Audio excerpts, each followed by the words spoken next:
A mere 2 weeks after Beta 3, we're here with iOS 12.2 Beta 4.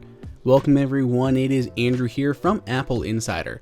And Beta 4 of iOS 12.2 brings a few more changes as we approach the final release. Starting off, we have a new icon for the News app. It features a white background with a squared off N on top of it. Inside, nothing has changed in this beta, mostly what we've seen before, including the updated Apple News logo at the top. To see more changes coming to Apple News is unsurprising, as Apple has been readying their own subscription platform for news after their acquisition of Texture. They're also launching Apple News in Canada, which was revealed in the first beta.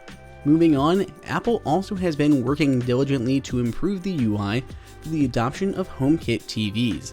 We've seen many updates to the remote app inside of Control Center, and in this latest beta, it has a new icon. Once inside, we also see the return of the skip forward and back 10-second buttons on the lower corners of the trackpad area when content is playing. When nothing is playing, those will not necessarily show up.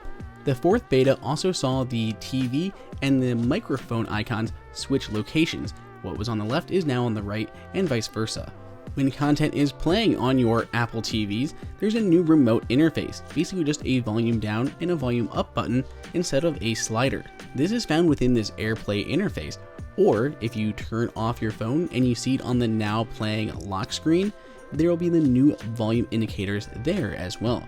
Lock our phone, wake it up, and see we have volume up and volume down. Once more, you may note that new remote icon that mimics the Siri remote that we saw in Control Center has found its way to these other UI locations. An interesting tidbit is that the new Control Center remote UI differs now from the actual standalone Apple TV remote app. This app may go away completely, or we may see an updated version with the new UI when iOS 12.2 actually releases. That about wraps up everything that we found so far in the fourth beta of iOS 12.2. Make sure to check out our past videos and see all the other changes, including new Animoji, air quality index reading in maps, and so much more.